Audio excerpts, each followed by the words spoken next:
Good morning students, this is Ayushi Yadav. आज हम लोग सोशल साइंस की वर्कशीट लेकर आए हैं। कंटेम्प्रेरी इंडिया पार्ट 2 की वर्कशीट नंबर 21, डेट 26 अगस्त 2021, क्लास 10th। और आज का टॉपिक है नेशनल डेवलपमेंट। पूरे नेशन की डेवलपमेंट के बारे में ये हमारा आज का लेक्चर है। अब देखो, हर किसी के डिफरेंट गोल्स होते हैं और डिफरेंट नेशनल डेवलपमेंट होती है। अगर किसी को वो चीज़ एक डेवलपमेंट लग रही है तो ज़रूरी नहीं है कि और लोगों को भी वो चीज़ डेवलपमेंट लगे। जैसे कि अगर आप मान लो कि किसी के लिए मंदिर बनाया जाता है तो मुसलमानों को वो शायद डेवलपमेंट नहीं लगेगी, ठीक है। उनको लगेगा कि मंदिर हमारे किस काम का, हमारे लिए तो कोई डेवलपमेंट नहीं हुई है। ऐसे ही अगर कोई गुरुद्वारा बन रहा है तो हिंदुओं को नहीं लगेगा कि वो डेवलपमेंट हो रही है, उनके किस काम का गुरुद्वारा।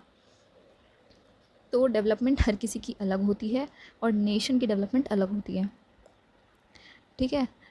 हर पर्सन के अपने डिफरेंट डेवलपमेंट्स हो सकते हैं। अब स्टूडेंट्स को चाहिए कि उनके लिए स्कूल बने, और अगर कोई ऑफिस बना रहा है तो वो स्टूडेंट्स को किसी काम नहीं आएगा ना। उनको तो स्कूल चाहिए, पहले वो पढ़ेंगे तभी तो जॉब करेंगे। तो उनके लिए ऑफिस बनने का कोई डेवलपमेंट उनके लिए तो नहीं हुई है, ठीक है। तो हर पर्सन की अलग डेवलपमेंट होती है। नेक्स्ट हम लोग करेंगे अब हम, और हर नेशन की भी अलग डेवलपमेंट होगी। जैसे हर बंदे की डेवलपमेंट अलग है, वैसे नेशन की भी अलग डेवलपमेंट होगी। तो हम लोग अब कंपेयर करेंगे डिफरेंट कंट्रीज़ और स्टेट्स की डेवलपमेंट को। अब जिन कंट्रीज़ की हायर इनकम होती है या जो कंट्रीज़ ज़्यादा डेवलप्ड हैं as compared to the countries with less income, हम उनकी एवरेज इनकम से उसको कंपेयर कर सकते हैं। अच्छा, द एवरेज इनकम, पूरे नेशन की एवरेज इनकम को पर कैपिटा इनकम बोलते हैं, जो कि वर्ल्ड डेवलपमेंट रिपोर्ट्स बनाती है और वर्ल्ड बैंक उसे बाहर पब्लिश करता है। पर कैपिटा इनकम कौन बनाती है? World development report. और पब्लिश कौन करता है? World bank. और पर कैपिटा क्या होती है? एवरेज इनकम होती है पूरे नेशन की। तो जो नेशन ज़्यादा अमीर हैं, ज़्यादा डेवलप हैं, उनकी पर कैपिटा इनकम क्या होगी? ज़्यादा होगी। और जो नेशन गरीब हैं, जो नेशन अंडर डेवलप हैं, उनकी पर कैपिटा इनकम कम होगी। इंडिया कौन सी कैटेगरी में आता है? इंडिया आता है लो मिडल इनकम कैटेगरी कंट्रीज़ में, क्योंकि इसकी पर कैपिटा इनकम जो है वो कम है और कंट्रीज़ के कंपैरिजन में। अब हमने देखना है मोरालिटी रेट क्या होता है, लिटरेसी रेट क्या होता है, और नेट अटेंडेंस रेशियो क्या होता है। मोरालिटी रेट होता है कि पर 1000 लोगों में कितने लोगों की डेथ्स हो रही हैं। लिटरेसी रेट होता है पर 1000 लोगों में कितने लोग लिटरेट हैं, मतलब कितने लोग पढ़ लिख सकते हैं, ठीक है। नेट अटेंडेंस रेशियो होता है। और इन्फेंट मोरालिटी रेट में ये होता है कि इन्फेंट्स जो होते हैं, मतलब 2 साल से कम उम्र के जो बच्चे होते हैं, उनमें से कितने बच्चे 2 साल से पहले ही मर जाते हैं, वो इन्फेंट मोरालिटी रेट के अंदर आता है। लिटरेसी रेट हमें पता चल गया कि कितने लोग पढ़ लिख सकते हैं। में लोग कितने आते हैं? 7 साल से बड़े उम्र के बच्चों को हम देखते हैं कि वो कितना लिख पढ़ सकते हैं। अगर वो नहीं लिख पढ़ सकते तो वो लिटरेसी रेट के अंदर काउंट नहीं होंगे, वो, ठीक है, वो लिटरेट नहीं है, कहने का मतलब। नेट अटेंडेंस रेशियो में हम लोग 14 से 15 ईयर्स के एज ग्रुप्स के बच्चों को देखते हैं। उनमें से देखते हैं कि वो कितने बच्चे स्कूल अटेंड कर रहे हैं और कितने नहीं कर रहे हैं, ठीक है। अब हमने ये देखा कि महाराष्ट्र की ज़्यादा इनकम है केरला के लोगों से, लेकिन और चीज़ों में ये पीछे है। इनकम तो महाराष्ट्र की ज़्यादा है केरला से, लेकिन केरला का लिटरेसी रेट ज़्यादा है महाराष्ट्र से, ठीक है। तो हर किसी का रेट आगे पीछे हो सकता है कि कोई किस चीज़ में आगे होगा, कोई किसी चीज़ में आगे होगा। केरला में लो इन्फेंट मोर्टालिटी रेट है, मतलब वहाँ बच्चे कम मरते हैं, ओके, क्योंकि वहाँ पर एडिक्वेट बेसिक हेल्थ और एजुकेशन फैसिलिटीज़ मिलती हैं लोगों को एजुकेट किया जाता है कि उनको अपने छोटे बच्चों को किस तरीके से संभाला जाए, और उनके लिए बेसिक हेल्थ प्रोवाइड की जाती है।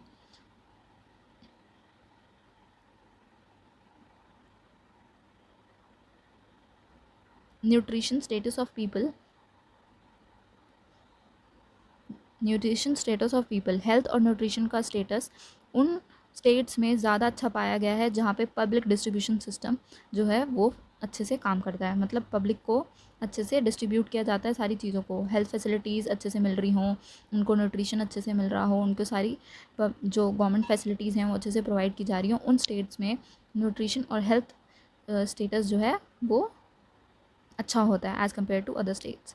अब हमने क्वेश्चन पढ़ना है कि हमने देखा है डिफरेंट पीपल के डिफरेंट नेशनल डेवलपमेंट होते हैं, तो आपके हिसाब से आपके डेवलपमेंट गोल्स क्या होंगे आपकी कंट्री के लिए? स्टेट एनी 3 ऑफ देम, कोई 3 बताने हैं जो आपकी कंट्री के लिए डेवलपमेंट गोल्स हो सकते हैं।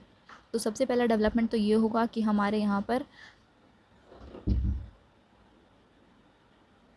जॉब्स प्रोवाइड की जाएं सबको, है ना, तभी इकॉनमी बिल्ड होगी। फार्मर्स की सिचुएशन सुधरे, फार्मर्स के लिए फार्मिंग के जो इक्विपमेंट्स हैं वो डेवलप हों, तो हमारी कंट्री के लिए डेवलपमेंट हो सकती है, क्योंकि एग्रीकल्चरल कंट्री है इंडिया, काफ़ी एग्रीकल्चर किया जाता है इंडिया में। ओके, और तीसरा आप लोग क्या सोच सकते हो? तीसरा आप अपने दिमाग से सोच के बताओ कि क्या डेवलपमेंट किया जा सकता है इंडिया में। ओके, नेक्स्ट क्वेश्चन है, per capita income is the only means to compare development in various countries. अच्छा, क्या सिर्फ पर कैपिटा इनकम से हम दूसरी कंट्रीज़ की डेवलपमेंट को देख सकते हैं? पर कैपिटा इनकम है average income of that country. ज़रूरी है कि एवरेज इनकम से ही हम दूसरी कंट्री की डेवलपमेंट को देखें? पर कैपिटा इनकम से तो सिर्फ इनकम निकल रही है ना। हम लोग उस कंट्री की जीडीपी को भी देख सकते हैं, हम लोग उस कंट्री की जीडीपी को भी कंपेयर कर सकते हैं। इसका मतलब होता है ग्रॉस डोमेस्टिक प्रोडक्ट, कि कितना कंट्री एक साल में प्रोडक्ट बना रही है। Question 3, what according to you is a thing money can not buy specially in the place where you live? How are these things important for development? ऐसी कौन सी चीज़ें हैं जो मनी आपके लिए ख़रीद नहीं सकता, स्पेशली वहाँ जहाँ आप रहते हो, और वो कैसे इंपॉर्टेंट है आपकी डेवलपमेंट के लिए? ठीक है, क्लीन वाटर जो कि गवर्नमेंट को प्रोवाइड करना चाहिए। उसके अलावा और कौन सी? हैप्पीनेस, स्ट्रेस फ्री एनवायरनमेंट,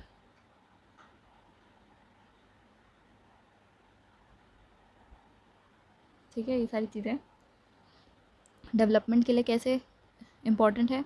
अगर स्ट्रेस फ्री रहोगे, हैप्पी रहोगे, तो आप काम ज़्यादा करोगे, उतनी इकॉनमी बढ़ेगी आपकी। क्लीन वाटर रहेगा तो आपकी हेल्थ अच्छी होगी और आप उस हिसाब से अपना काम अच्छे से कर पाओगे। ठीक है, ये 2-4 चीज़ें हैं। उसके बाद नेक्स्ट क्वेश्चन है हमारा 4, what do you think health and nutrition of people is better in other states which has an efficient public distribution system? Give an example of one such state. ऐसी कोई स्टेट बतानी है जहाँ पे health और nutrition better है और उनका पब्लिक डिस्ट्रीब्यूशन सिस्टम अच्छा है, एफिशिएंट है। We can go with Maharashtra या फिर गुजरात, कुछ ऐसी स्टेट्स के आप एग्जांपल लिख सकते हो। अगर मैं गलत हूँ तो कमेंट सेक्शन में बता देना कि कौन सी ऐसी स्टेट है जिसका पब्लिक डिस्ट्रीब्यूशन सिस्टम अच्छा है, हेल्थ और न्यूट्रिशन ऑफ पीपल बेटर है अदर स्टेट्स से। That's it for today. आज हम लोगों ने पढ़ लिया है काफ़ी कुछ नेशनल डेवलपमेंट के बारे में और